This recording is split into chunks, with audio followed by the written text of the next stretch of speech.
नमस्कार साथियों। आज के क्लास में हम लोग देखेंगे चैप्टर विद्युत के जितने भी एमसीक्यूज़ हैं दोस्त। लगभग इस क्लास में हम लोग 40 एमसीक्यूज़ लिए हैं दोस्त। ठीक है, इस क्वेश्चन के थ्रू आपका ये जो चैप्टर है दोस्त, एक तो रिवीजन भी हो जाएगा और ये प्लस में आप ये 40 एमसीक्यूज़ भी आप कर लीजिएगा दोस्त। ठीक है, तो सबसे पहले किस प्रकार से रहेगा आपको बता देते हैं। देख सकते हैं एक तरफ देखिए, ये स्लाइड जो है प्रत्येक स्लाइड दो भाग में बटा हुआ रहेगा दोस्त। एक तरफ क्वेश्चन रहेगा और एक तरफ इसका उत्तर और एक्सप्लेनेशन रहेगा दोस्त। ठीक है, तो सबसे पहले आपसे हम क्वेश्चन पूछेंगे करेंगे, आप बताइएगा उसका आंसर क्या होगा। उसके बाद हम आपको बताएंगे, उसका उत्तर बताएंगे और उससे रिलेटेड जो भी कॉन्सेप्ट रहेगा दोस्त वो हम आपको क्या करेंगे बताएंगे। ठीक है दोस्त, तो चलिए स्टार्ट करते हैं। सबसे पहला नंबर क्वेश्चन पढ़िए दोस्त, क्या है बताइए। पढ़िए और उसका आंसर बताइए। तो कह रहा है विद्युत धारा क्या है बताइए। तो दोस्त विद्युत धारा क्या है बताइए। तो इलेक्ट्रॉनों का प्रवाह, प्रोटॉन का प्रवाह, न्यूट्रॉन का प्रवाह, प्रकाश का प्रवाह। तो दोस्त विद्युत धारा में क्या होता है, विद्युत धारा जो है इलेक्ट्रॉनों का क्या है प्रवाह है। इसका आंसर क्या हो गया, ऑप्शन ए। चलिए अगला क्वेश्चन पढ़िए। तार में धारा किससे बहती है बताइए। तार में अगर धारा बह रही है तो प्रोटॉन, इलेक्ट्रॉन, न्यूट्रॉन, आयन। अगर पहला क्वेश्चन अगर आप बता दिए होंगे तो दोस्त दूसरा भी आप बता सकते हैं। तो तार में धारा किससे बहती है, तो इलेक्ट्रॉन से बहती है। ठीक है, चलिए आइए पहले इसका आंसर और इससे रिलेटेड जो कॉन्सेप्ट है दोस्त उसको पढ़ लीजिए। देखिए पढ़िए दोस्त क्या है। तो पहले उत्तर पहला का ए है, दूसरा का बी है। बिल्कुल सही है दोस्त। अब देखना है, अब ये जो यहाँ पे कॉन्सेप्ट में लिखा हुआ है क्या है। तो कॉन्सेप्ट में लिखा हुआ दोस्त पढ़िएगा, विद्युत धारा इलेक्ट्रिक करंट जो है मुख्य रूप से इलेक्ट्रॉनों का प्रवाह है। ये तो आप जानते ही होंगे दोस्त। विद्युत धारा कहने का मतलब इलेक्ट्रॉनों का क्या है प्रवाह है दोस्त, ये हो गया। इसी प्रकार से आगे जितने भी क्वेश्चंस होंगे दोस्त और उससे रिलेटेड जो भी कॉन्सेप्ट रहेगा वो भी हम आपको बताते चलेंगे, ताकि ये जो आपका एमसीक्यूज़ भी क्लियर हो जाए और ये जो एक प्रकार से चैप्टर है दोस्त वो भी आपका एक प्रकार से रिवीजन हो जाए। ठीक है दोस्त, चलिए पढ़िए क्वेश्चन पढ़िए। विद्युत धारा का एसआई मात्रक पूछ रहा है बताइए दोस्त। विद्युत धारा को आप किस में मापते हैं, उसका एसआई मात्रक बताइए। तो दोस्त उसका जो एसआई मात्रक हो जाएगा एम्पियर हो जाएगा। क्या हो जाएगा, विद्युत धारा का एसआई मात्रक एम्पियर। चलिए नेक्स्ट क्वेश्चन पढ़िए। धारा मापने का यंत्र क्या है बताइए। तो जो धारा हम मापते हैं दोस्त उसको एक प्रकार से उस वो यंत्र का नाम क्या है बताइए। Voltmeter, ammeter, galvanometer, ohmmeter. तो धारा मापने का यंत्र जो है ये आप यहाँ पे से देख सकते हैं, ये धारा मापने का यंत्र है दोस्त। इसको क्या कहते हैं, तो अमीटर कहते हैं। क्या कहते हैं, अमीटर दोस्त। अब अगला क्वेश्चन जो है, एक एम्पियर क्या दर्शाता है बताइए। एक एम्पियर कहने का मतलब क्या है बताइए। तो दोस्त एक एम्पियर कहने का मतलब है एक कूलाम पर सेकेंड। देखो दोस्त आपको समझाएंगे, एक कूलाम, एक एम्पियर का मतलब क्या है, तो एक कूलाम प्रति सेकेंड। ठीक है, एक कूलाम प्रति सेकेंड। चलिए आइए पहले इसका एक्सप्लेनेशन जो भी कॉन्सेप्ट है आंसर है मिला लीजिए। तो पहला का हो गया बी, फिर दूसरा का हो गया बी और तीसरा का ए हो गया। ठीक है दोस्त, चलिए अब आइए यहाँ पे कॉन्सेप्ट पढ़िए क्या लिखा हुआ कॉन्सेप्ट में पढ़िएगा। तो एम्पियर धारा की गति है दोस्त। एम्पियर क्या है, धारा की गति है। एक कूलाम चार्ज प्रति सेकेंड, इसे अमीटर से मापा जाता है। इसे किससे मापा जाता है, धारा को किससे मापा जाता है, तो अमीटर से मापते हैं। और एक कूलाम कहने का मतलब है एक प्रकार से एक एम्पियर कहने का मतलब है एक कूलाम चार्ज, एक कूलाम आवेश प्रति सेकेंड प्रवाह हो रहा है दोस्त। ठीक है, चलिए ये पढ़िए दोस्त।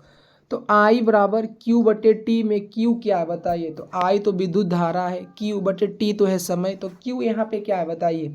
तो दोस्त टी हो गया समय, आई हो गया धारा, तो ये जो क्यू है आपका क्या है, आवेश है। आई बराबर क्यू बटे टी आपका क्या है दोस्त, आवेश है। ठीक है, चलिए विद्युत धारा की दिशा किसकी दिशा मानी जाती है बताइए। विद्युत धारा की दिशा किसकी दिशा मानी जाती है। तो जो विद्युत धारा की दिशा होती है दोस्त इलेक्ट्रॉन के विपरीत, कहने का मतलब धन आवेश की दिशा होती है। ठीक है, विद्युत धारा की दिशा किसकी दिशा मानी जाती है, तो धन आवेश की दिशा मानी जाती है। चलिए आइए आंसर और इससे रिलेटेड जो कॉन्सेप्ट है पढ़िए दोस्त। तो आंसर पहला का बी, दूसरा का भी बी। कॉन्सेप्ट में क्या है दोस्त, तो कॉन्सेप्ट आप पढ़िएगा, यहाँ पे पढ़िए क्या लिखा हुआ। तो आवेश क्यू जो है, आवेश ऐतिहासिक रूप से धारा की दिशा इलेक्ट्रॉन के प्रवाह के विपरीत, मतलब कि धन आवेश की दिशा में मानी जाती है। यहाँ पे देख सकते हैं दोस्त, ये आप यहाँ पे आप समझिएगा, इलेक्ट्रॉन का प्रवाह हो रहा है। ये देखिए यहाँ से देखिए निगेटिव, यहाँ पे निगेटिव, यहाँ पे गौर कीजिएगा दोस्त, निगेटिव और एक तरफ पॉजिटिव होता है। बैटरी में क्या होता है, एक तरफ निगेटिव एक तरफ पॉजिटिव होता है। तो निगेटिव से इधर ये आपका धारा इलेक्ट्रॉन निकल रहा है। तो ये जो धारा का प्रवाह होगा इसके जस्ट अपोजिट होगा। क्या होगा, इसके जस्ट अपोजिट, इलेक्ट्रॉन के विपरीत दिशा कहने का मतलब धन आवेश की दिशा में होती है। ठीक है दोस्त, चलिए आइए पढ़िए, अगला क्वेश्चन पढ़िए। तो बताइए बैटरी क्या देती है, बैटरी का क्या काम है? जो आप करंट फ्लो करवाना चाहते हैं दोस्त, तो उसमें बैटरी का क्या काम है बताइए। तो बताइए बैटरी का क्या काम है? बैटरी क्या देती है? धारा, विभवांतर, प्रतिरोध, शक्ति। तो दोस्त बैटरी क्या देता है? बैटरी विभवांतर मतलब कि वहाँ पे पोटेंशियल डिफरेंस देता है, ताकि क्या हो, धारा फ्लो कर सके, एक छोर से दूसरे छोर धारा इलेक्ट्रॉन बह सके। और वही बताइए अगला क्वेश्चन, वोल्ट मीटर या वोल्ट क्या मापता है? वोल्ट मीटर या वोल्ट क्या मापता है? तो वही हो जाएगा विभवांतर मापता है। क्या नापता है? यह कह सकते हैं विभवांतर का ऐसा मात्रा क्या होता है? वोल्ट, मतलब कि वोल्ट मीटर और वोल्ट क्या मापता है? तो विभवांतर हो जाएगा। ठीक है दोस्त, चलिए इसका आंसर मिला लीजिए। इसका आंसर क्या है? इसका आंसर देख सकते हैं दोस्त, इसका आंसर आप देखिए यहाँ पे। तो पहला का हो गया बी और दूसरा का भी बी, दोनों का आंसर बी है। अब यहाँ पे पढ़िए क्या है, देखिए देखिए यहाँ पे पढ़िएगा गौर से, यहाँ पे समझिएगा, डायग्राम भी है, इस डायग्राम को भी हम आपको समझाएंगे। कॉन्सेप्ट में क्या है दोस्त? तो बैटरी जो विभवांतर है पोटेंशियल डिफरेंस बनाती है, मतलब डिफरेंस दो, एक प्रकार से डिफरेंस बनाती है। यह वह धक्का है जो इलेक्ट्रॉन को चलाता है। एक प्रकार से बैटरी क्या करता है? धक्का देने का काम करता है, इलेक्ट्रॉन को क्या करता है? धक्का देता है, एक छोर से दूसरे छोर भेजता है। ठीक है दोस्त, बैटरी क्या करता है? धक्का देता है एक छोर से दूसरे छोर। जैसे यहाँ पे मोटर का काम क्या है? पानी को क्या करता है? एक छोर से दूसरे छोर ले जाता है। उसी प्रकार वो बैटरी का भी वही काम है। ठीक है, वो पोटेंशियल डिफरेंस क्रिएट करता है। ठीक है दोस्त, अब वो इसको मापते हैं किस में? तो वोल्ट मीटर में मापते हैं। किस में मापते हैं? डिफरेंस कितना है, पोटेंशियल डिफरेंस, एक प्रकार से वोल्ट मीटर। वोल्ट क्या मापता है? तो विभवांतर मापता है। ठीक है, चलिए आइए अब आगे पढ़िए। ये ओम का नियम, ओम का नियम क्या है बताइए? ओम का नियम में एक फार्मूला आता है दोस्त, उस बताइए क्या होगा? तो ओम का नियम में क्या होता है? तो V बराबर आई आर, V बराबर आई आर, पहला ही ऑप्शन हो जाएगा, V बराबर आई आर हो जाएगा, V बराबर आई आर। ये इसी को अगर आप आई को उधर ही रहने दीजिए, आर को बटे में कर सकते हैं, या आर बराबर कर सकते हैं V बटे आई हो जाएगा। ठीक है, प्रतिरोध का सूत्र तो वही पूछ दिया, देखो नेक्स्ट क्वेश्चन वही पूछ दिया, प्रतिरोध का सूत्र कहने का मतलब आर बराबर क्या होगा? तो बस वही फार्मूला से, ओम के नियम से इसको भी निकाल सकते हैं। आर बराबर की हो जाएगा? V बटे आई हो जाएगा, ये हो जाएगा पहला। प्रतिरोध का सूत्र क्या हो गया? V बटे आई, आर बराबर V बटे आई। अब ओम का नियम जो है दोस्त किस पर निर्भर करता है बताइए? तो ताप, धारा, वोल्टेज सभी। तो जो ओम का नियम है वो सभी चीज़ पर, इसमें से सभी चीज़ों पर, ताप पर भी निर्भर करता है, धारा पर भी निर्भर करता है, वोल्टेज पर भी निर्भर करता है, और इसका मतलब सभी हो जाएगा। इसका आंसर की हो जाएगा? सभी हो जाएगा। अब आंसर मिला लीजिए, तो आंसर मिला लीजिए, पहला का ए या दूसरा का भी। यहाँ पे तो यहाँ पे गलती दिया हुआ, अच्छा यहाँ पे रुकना है थोड़ा सा दोस्त। यहाँ पे आप, यहाँ पे क्या कह रहा है? ओम का नियम किस पर निर्भर करता है? ओके, हाँ बिल्कुल सही। ये दोस्त पहला का जो हम यहाँ पे, जो पहला का जो एक प्रकार से देखिएगा दोस्त, ये जो आप 26 नंबर क्वेश्चन यहाँ पे देख रहे हैं दोस्त, इसको थोड़ा ध्यान से देखिएगा। ये कह रहा है ओम का नियम किस पर निर्भर करता है, तो इसमें ओम का नियम होता है क्या? तो ओम का नियम में क्या होता है? जब अगर किसी तार का अगर तापमान अगर फिक्स कर देते हैं, तो उसमें जो प्रवाहित होने वाले धारा और जो एक प्रकार से ये जो होता है विभव, एक प्रकार से उसमें प्रवाहित होने वाली धारा और विभवांतर क्या होता है? एक दूसरे क्या होते हैं? समानुपाती होते हैं। धारा बढ़ाइएगा तो एक प्रकार से विभवांतर भी बढ़ जाएगा, वोल्टेज भी बढ़ जाएगा। और यहाँ पे आर क्या है? कांस्टेंट है। तो ओम का नियम जो है केवल ताप पर निर्भर करता है। ठीक, अगर ताप बढ़ाइएगा तो वहाँ पे क्या हो जाएगा? चेंज हो जाएगा, ताप पर निर्भर करता है। यहाँ से याद कर लीजिएगा, ओम का नियम किस पर निर्भर करता है? ताप पे निर्भर करता है दोस्त। यहाँ पे लिखा हुआ है भी कि जो V बराबर आई आर होता है, V वोल्टेज है, धारा I है, और प्रतिरोध R का त्रिकोणीय नियम अस्थिर ताप पर ही निर्भर करता है दोस्त। ठीक है, चलिए आइए दोस्त, प्रतिरोध का SI मात्रक बताइए। प्रतिरोध का SI मात्रक क्या है बताइए? तो दोस्त प्रतिरोध का जो SI मात्रक होता है क्या होता है बताइए? तो प्रतिरोध को किस में मापते हैं? तो ओम में मापते हैं। किस में मापते हैं? ओम में मापते हैं। वही बताइए रेजिस्टर का कार्य क्या है? वही प्रतिरोध का काम क्या है बताइए? तो प्रतिरोध का काम क्या है? वो धारा का क्या करता है? विरोध करता है, एक प्रकार से नियंत्रित करता है। धारा को क्या करता है? नियंत्रित करता है। वो एक प्रकार से रुकावट का काम करता है, धारा के रास्ता में क्या करता है? रुकावट के काम करता है दोस्त। ठीक है, जैसे यहाँ पे देख सकते हैं, पहले तो आंसर मिला लीजिए आप, पहले आंसर मिला लीजिए, पहला का ए है, दूसरा का बी है। अब यहाँ पे प्रतिरोध के बारे में क्या है लिखा हुआ पढ़िए। प्रतिरोध के बारे में लिखा हुआ, प्रतिरोध ओम विद्युत प्रवाह का विरोध है। विद्युत प्रवाह का क्या है? विरोध है।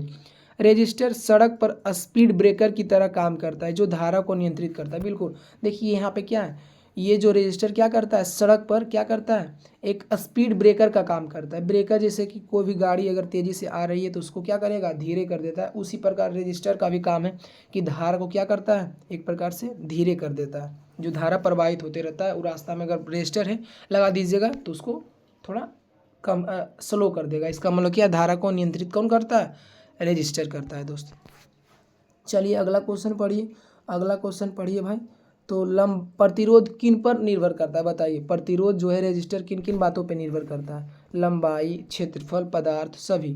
तो दोस्त ये सभी चीज़ों पे निर्भर करता है प्रतिरोध। अगर लंबाई बढ़ाइएगा तो प्रतिरोध बढ़ जाएगा, अगर क्षेत्रफल बढ़ाइएगा तो प्रतिरोध घट जाएगा। अगर पदार्थ कैसा है, किस प्रकार है, उस बात पे निर्भर करता है उसका प्रतिरोध। ठीक है, अब आगे पढ़िए। लंबाई जो है दोस्त, लंबाई बढ़ाने पर प्रतिरोध क्या होगा। अगर लंबाई बढ़ाइएगा, यहाँ पे दिखाते हैं आपको दोस्त। अगर पहले आप आंसर बताइए, उसके बाद हम इसका एक्सप्लेन कॉन्सेप्ट समझाएंगे। तो अगर लंबाई बढ़ाइएगा किसी तार की, तो उसका जो प्रतिरोध होगा दोस्त वो क्या होगा, वो भी बढ़ जाएगा, वो भी प्रतिरोध भी बढ़ जाएगा। और अगर वही काम क्षेत्रफल बढ़ाने पर क्या होगा, प्रतिरोध, अगर क्षेत्रफल बढ़ाइएगा तो प्रतिरोध क्या होगा, घट जाएगा। ठीक है दोस्त, प्रतिरोध क्या होगा, घट जाएगा। पहले आंसर मिला लीजिए, उसके बाद कॉन्सेप्ट समझिए। पहले आंसर पहला का डी है, दूसरा का बी है, तीसरा का भी बी है। ठीक है दोस्त, बिल्कुल। अब यहाँ पे समझना है, यहाँ पे पहले तो हम आपको क्लियर कर दें दोस्त कि अगर तार की लंबाई बढ़ाए, अगर लंबा तार है तो अधिक रुकावट, जो रेजिस्टेंस है एक प्रकार से प्रतिरोध है, वो लंबाई के क्या होता है, प्रोपोर्शनल होता है, एक प्रकार से समानुपाती होता है। देख सकते हैं ये लंबा वो पतला है, क्या है, तो अधिक रुकावट होगा। अगर लंबा रहेगा और पतला रहेगा तो रुकावट अधिक होगा। और वही अगर मोटा रहेगा तो क्या रहेगा, वही पाइप क्या रहेगा, मोटा, तो रुकावट कम होगा। इसका मतलब क्या है, क्षेत्रफल बढ़ा है तो प्रतिरोध क्या हो गया, रुकावट कम हो गया, इसका मतलब प्रतिरोध घट गया। और यहाँ पे क्षेत्रफल क्या किए, कम किए, तो क्या हो गया, क्षेत्रफल कम किए, इसका मतलब लंबाई बढ़ा है तो क्या हो गया, रुकावट बढ़ गया, एक प्रकार से प्रतिरोध बढ़ गया। आ गया होगा समझ में। तो यहाँ से याद कर लीजिएगा कि लंबाई के क्या होता है, एक प्रकार से क्या होता है, लंबाई के प्रोपोर्शनल होता है, और एरिया के एक प्रकार से इन्वर्सली प्रोपोर्शनल होता है। अगर लंबाई बढ़ाइएगा तो रेजिस्टेंस भी बढ़ जाएगा, और अगर क्षेत्रफल बढ़ाइएगा तो रेजिस्टेंस क्या होगा, उसके जस्ट अपोजिट हो जाएगा दोस्त। चलिए यहाँ पे चालक और कुचालक के बारे में अंतर जान लेते हैं। आपको पहले ही बता दिए थे दोस्त, इस क्लास में हम लोग केवल ऑब्जेक्टिव भी नहीं सीखेंगे, इससे रिलेटेड जो भी कॉन्सेप्ट रहेगा, जो भी बात रहेगा, उसको भी हम लोग रिवीजन करते हुए चलेंगे। एक प्रकार से आपका चैप्टर क्या हो जाएगा, रिवीजन हो जाएगा दोस्त। कंडक्टर्स और इंसुलेटर्स, कहने का मतलब चालक और कुचालक समझना है। एक एक दो साइड यहाँ पे समझिएगा। पहला क्या है, चालक। तो चालक क्या होता है, चालक क्या होता है, तो जो धारा को बहने देता है, जो धारा को क्या होता है, बहने देता है, मतलब कि जिससे धारा क्या हो जाए, एक छोर से दूसरे छोर आसानी से चल जाए, उसका प्रतिरोध क्या होगा, कम होगा। और वही जो धारा को नहीं बहने देता है, उच्च प्रतिरोध का उपयोग होता है, वो कुचालक होता है। मतलब जिससे क्या होता है, धारा प्रवाह नहीं होता है। कहने का मतलब जो रबड़ होता है, लकड़ी होता है, प्लास्टिक होता है, ये सब क्या होता है, कुचालक होता है। और वहीं तांबा, चांदी, ये सब से धारा क्या हो जाएगा, आसानी से निकल जाएगा, एक प्रकार से धारा प्रवाहित हो जाएगा, तो ये चालक हो जाएगा। ठीक है दोस्त, इसका उपयोग, चालक का उपयोग वायरिंग में करते हैं। और यही इसका उपयोग कुचालक का उपयोग किस में करते हैं, तो हीटर में, बल्ब में, एक प्रकार से उच्च प्रतिरोध या सुरक्षा के लिए रबर कोटिंग कुचालक में। ठीक है दोस्त। अब यहाँ पे एक एक बात और लिखा हुआ समझिएगा, इस बात को समझिए। विशेष यहाँ पे क्या हो जाएगा दोस्त, विशेषता क्या हो जाएगा, अत्यंत कम प्रतिरोध, इलेक्ट्रॉन आसानी से बहते हैं। बिल्कुल, अगर चालक है दोस्त, उसमें इलेक्ट्रॉन क्या होंगे, आसानी से बहते हैं और अत्यंत कम प्रतिरोध रहते हैं। और यही इसमें क्या होता है, कुचालक में क्या होता है, बहुत अधिक प्रतिरोध रहता है, जिसके कारण जो धारा है वो प्रवाह ठीक आसानी से नहीं होता। ठीक है दोस्त, चलिए आगे समझते हैं, आगे पढ़िए, क्वेश्चन पढ़िए। तो विद्युत परिपथ और संयोजन, इससे रिलेटेड क्वेश्चन है। विद्युत परिपथ क्या है बताइए। तो विद्युत परिपथ क्या, अगर धारा प्रवाह हो रहा है तो उसमें क्या होगा, बंद मार्ग होगा, खुला मार्ग होगा, तार या बल्ब, तो वो एक प्रकार से क्लोज सर्किट रहता है, बंद मार्ग रहता है। ठीक है, चलिए अगला क्वेश्चन। खुला परिपथ में क्या होता है, तो धारा बहती है, धारा नहीं बहती, प्रकाश होता है, गर्मी। तो अगर खुला परिपथ रहेगा तो धारा प्रवाहित नहीं होगा, धारा नहीं बहती है। और वही बंद परिपथ में क्या होगा, अगर बंद रहेगा, क्लोज सर्किट रहेगा, तो उसमें धारा बहती है, उसमें क्या होती है, धारा बहती है। चलिए आइए इससे रिलेटेड जो कॉन्सेप्ट है यहाँ पे दोस्त समझिए। देख सकते हैं कॉन्सेप्ट में क्या लिखा हुआ है, तो इलेक्ट्रॉनों के लिए एक रास्ता है। इलेक्ट्रॉनों के लिए क्या है, एक रास्ता है। जैसे यहाँ पे देख सकते हैं गाड़ी के लिए एक रास्ता है दोस्त। अगर यहाँ पे क्या है, खुला रहेगा तो गाड़ी एक छोर से दूसरे छोर नहीं जाएगा। और यहीं पे क्या है, क्लोज है, क्लोज है तो गाड़ी एक छोर से दूसरे छोड़ जाएगा। सेम उसी प्रकार कि एक प्रकार से क्या इलेक्ट्रॉनों के लिए एक रास्ता होता है, अगर रास्ता क्या है, अगर रास्ता पूरा है तो एक प्रकार से बंद है, तो एक प्रकार बंद करने का मतलब कि वो एक प्रकार से कंप्लीट है, तो रास्ता में इलेक्ट्रॉन एक प्रकार से एक छोर से दूसरे छोड़ जाएगा। और वही अगर रास्ता एक प्रकार से टूटा हुआ है, कहीं बीच में खुला हुआ है, तो इलेक्ट्रॉन एक छोर से दूसरे छोर नहीं जाएंगे। आपको समझ में आ गया होगा दोस्त। चलिए आइए यहाँ पे अब ये क्वेश्चन पढ़िए दोस्त। श्रेणी संयोजन में धारा कैसी होती है? अगर श्रेणी संयोजन में धारा कैसी होती है, अगर आप ये चैप्टर पढ़े होंगे दोस्त तो आप ये क्वेश्चन बताइए, आसानी से बता सकते हैं। तो श्रेणी क्रम अगर संयोजन है तो उसमें धारा क्या होता है, एक प्रकार से समान होता है। क्या होता है? सभी में क्या होता है? समान होता है। चलिए आइए यहाँ पे पढ़िए। श्रेणी संयोजन में कुल प्रतिरोध कैसा होता है? तो श्रेणी संयोजन में कुल प्रतिरोध जो होता है दोस्त, इसमें क्या होता है, ये जो कुल प्रतिरोध हो जाएगा इस सब जुट जाता है तो अधिक होता है। क्या होता है? अधिक होता है। चलिए आइए पढ़ते हैं दोस्त। पढ़िए इसको। श्रेणी में केवल एक ही रास्ता होता है। ठीक है दोस्त, जिसे यहाँ पे देख सकते हैं श्रेणी क्रम में क्या एक प्रकार से, जिसे यहाँ पे कह सकते हैं रजिस्टर है 1 2 3, एक ही रास्ता में लगा हुआ है, एक ही रास्ता से होकर जाएगा एक प्रकार से करंट, इसलिए धारा समान रहती है। अगर एक ही रास्ता से होकर जाएगा तो धारा क्या रहती है? समान, लेकिन रुकावटें जुड़ जाती है, कुल प्रतिरोध क्या हो जाता है? अधिक हो जाता है दोस्त। यहाँ पे क्या है? कुल प्रतिरोध क्या हो जाएगा? अधिक हो जाएगा। तो याद रखिएगा दोस्त, श्रेणी क्रम संयोजन में धारा जो है समान रहती है, लेकिन कुल प्रतिरोध क्या हो जाता है? बढ़ जाता है, अधिक हो जाता है। अब आगे पढ़ना है समांतर संयोजन पैरेलल कॉम्बिनेशन में क्या होता है। यहाँ पे समांतर संयोजन में विभवांतर कैसा होता है? तो समांतर में क्या होता है? विभवांतर क्या होता है? समांतर में विभवांतर समान होता है और श्रेणी क्रम में धारा समान रहता है। आइए आगे पढ़ते हैं। समानांतर संयोजन में कुल प्रतिरोध कैसा होता है? देख सकते हैं यहाँ पे समानांतर संयोजन एक प्रकार से पैरेलल है, एक दूसरे के पैरेलल है, तो यहाँ पे धारा क्या है? एक प्रकार से क्या होगा? प्रतिरोध क्यों हो जाएगा? अलग अलग बट गया तो एक प्रकार से कम हो गया, तो समांतर संयोजन में क्यों हो गया? कुल प्रतिरोध क्या हो जाएगा? कम हो जाएगा दोस्त। आइए आगे पढ़ते हैं। समानांतर संयोजन का लाभ क्या है? समानांतर संयोजन एक प्रकार से पैरेलल कॉम्बिनेशन से हम लोग को क्या लाभ मिलता है? तो इसमें क्या होता है कि इसमें समान वोल्टेज रहता है, सभी में क्या रहता है? वोल्टेज क्या रहता है? समान रहता है। ठीक है दोस्त, ये हो जाएगा ऑप्शन बी। चलिए यहाँ पे पढ़ लेते हैं दोस्त। यहाँ पे पढ़िएगा, अच्छा से लिखा हुआ, कितना अच्छा से लिखा हुआ है भाई, कि समानांतर पैरेलल में कई रास्ते होते हैं, धारा बट जाती है लेकिन वोल्टेज क्या रहता है? समान रहता है। रास्ते बढ़ने से कुल प्रतिरोध कम हो जाता है। जैसे रास्ता अलग अलग हो जाएगा दोस्त तो क्या होगा? प्रतिरोध जो रुकावटें होगा कम होगा। आए समझ में? अगर एक ही रास्ता रहेगा तो रुकावट ज़्यादा रहेगा, और अगर रास्ता अलग अलग है तो रुकावट क्या हो जाएगा? कम हो जाएगा। आए समझ में? ठीक है दोस्त। चलिए यहाँ पे श्रेणी और संयोजन में समझ लेते हैं अंतर। श्रेणी क्रम और इसमें अंतर थोड़ा सा जान लेते हैं दोस्त। ये है सीरीज और पैरेलल में अंतर जान लेते हैं। तो देखिए, सीरीज एक तरफ सीरीज है और एक तरफ क्या है? पैरेलल है। तो सर्किट क्या होता है? तो देख सकते हैं इस प्रकार के सर्किट रहता है, और पैरेलल में क्या रहता है? तो इस प्रकार से रहता है। सीरीज मतलब एक, सीरीज करने का मतलब एक ही लाइन में, और इसमें क्या होता है? अलग अलग लाइन में और पैरेलल होता है। ठीक है, इसमें धारा क्या होता है? श्रेणी में क्या रहता है? श्रेणी क्रम में धारा क्या रहता है? सभी में समान रहता है, और इसमें धारा क्या होता है? बढ़ जाता है दोस्त। विभवांतर क्या होता है? इसमें विभवांतर क्या होता है? इसमें बढ़ जाता है, इसमें क्या रहता है? समानांतर रहता है। अगर कुल प्रतिरोध निकालना हो तो R बराबर R1 R2 जितना है सभी को क्या कर दीजिए? जोड़ दीजिए, क्या हो जाएगा? अधिक हो जाएगा। और यही अगर कुल इसमें निकालना हो कुल प्रतिरोध तो क्या कर दीजिए? इसका मतलब 1/R बराबर 1/R1 प्लस 1/R2 कम पर हो जाएगा। ठीक है, और यहाँ से सबसे इम्पोर्टेंट बात ये आपको याद रखना है कि घरों की वायरिंग हमेशा पैरेलल में होती है, समांतर क्रम में होती है दोस्त। ठीक है, जो आपके घर में जो वायरिंग है वो किस में? पैरेलल में। तो ये भी क्वेश्चन आपसे पूछ सकता है। चलिए आइए ये क्वेश्चन पढ़िए। विद्युत शक्ति और ऊर्जा, इससे रिलेटेड क्वेश्चन है दोस्त। विद्युत शक्ति का ऐसा मात्रक बताइए। तो विद्युत शक्ति का ऐसा मात्रक क्या हो जाएगा? विद्युत शक्ति का ऐसा मात्रक वाट होता है। ठीक है, विद्युत शक्ति का ऐसा मात्रक क्या हो जाएगा? वाट हो जाएगा। विद्युत शक्ति का ऐसा मात्रक क्या हो जाएगा? वाट हो जाएगा। चलिए अगला क्वेश्चन पढ़िए। विद्युत शक्ति का सूत्र बताइए। विद्युत शक्ति मतलब पी का सूत्र बताइए। तो पी का जो सूत्र होगा क्या हो जाएगा? पी का सूत्र हो जाएगा VI हो जाएगा। क्या हो जाएगा? पी का सूत्र हो जाएगा, शायद ये हो जाएगा, हाँ पी का सूत्र हो जाएगा VI। ठीक है, और वही विद्युत शक्ति का दूसरा सूत्र, एक और सूत्र है, तो P बराबर हो जाएगा I। बताइए, पहले आप खुद बताइए विद्युत शक्ति का सूत्र, दूसरा सूत्र क्या हो जाएगा? तो दोस्त ये हो जाएगा P बराबर I² R हो जाएगा। चलिए पहले तो हम आंसर मिला लेंगे ताकि कन्फ्यूज़न ना हो। पहला का B हो गया और दूसरा का A हो गया, तीसरा का भी A हो गया दोस्त। इसका मतलब जो हम क्वेश्चन बनाए हैं, जो हम बनाए हैं सही है।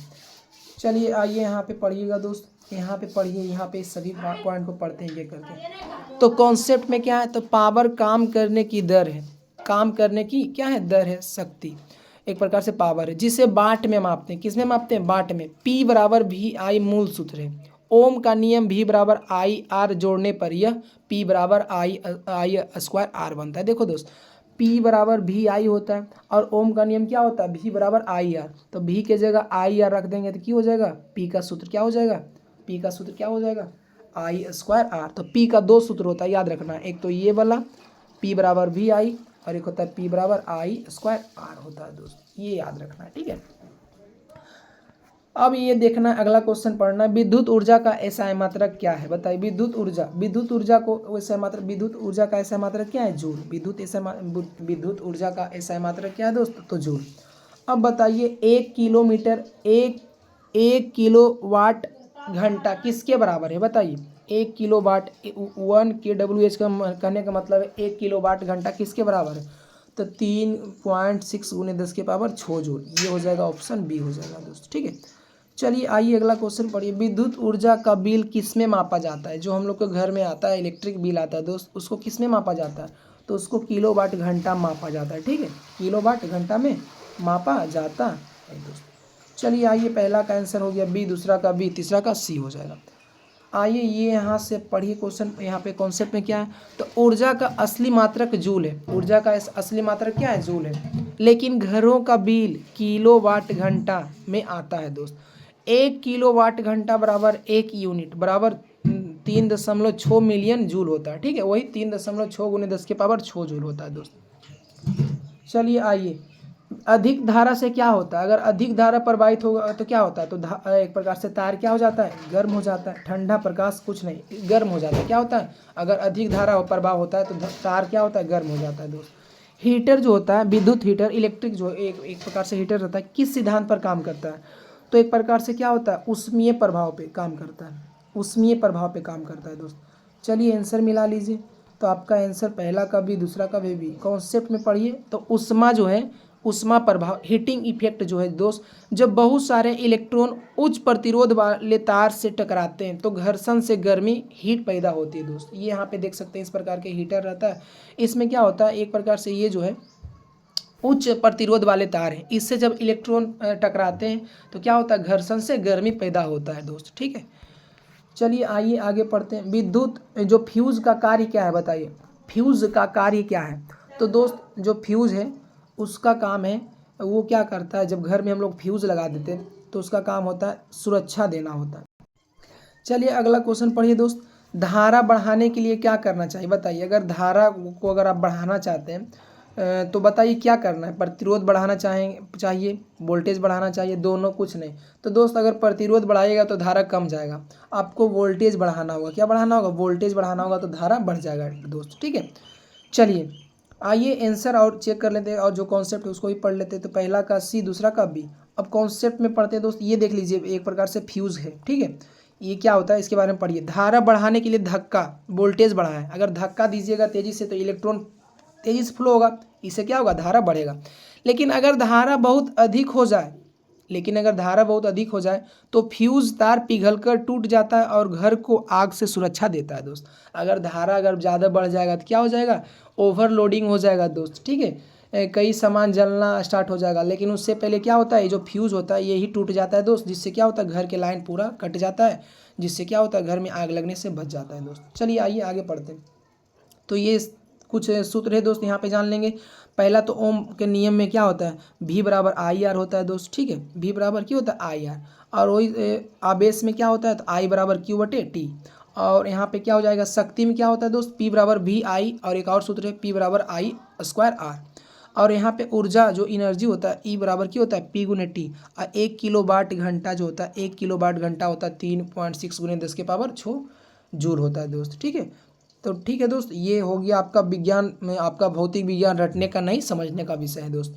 तो आपका क्या है, आपने विद्युत के सभी 40 महत्वपूर्ण सिद्धांतों को सफलतापूर्वक क्या किए, समझ लिए दोस्त। तो दोस्त इसी प्रकार के वीडियो के लिए आप हमारे साथ जुड़े रहिए, और वीडियो अगर अच्छा लगा होगा दोस्त तो क्या कीजिएगा, लाइक कर दीजिएगा, और अपने अपने दोस्तों के पास शेयर कर दीजिएगा दोस्त। मिलते हैं नेक्स्ट वीडियो में, तब तक के लिए जय हिंद, धन्यवाद।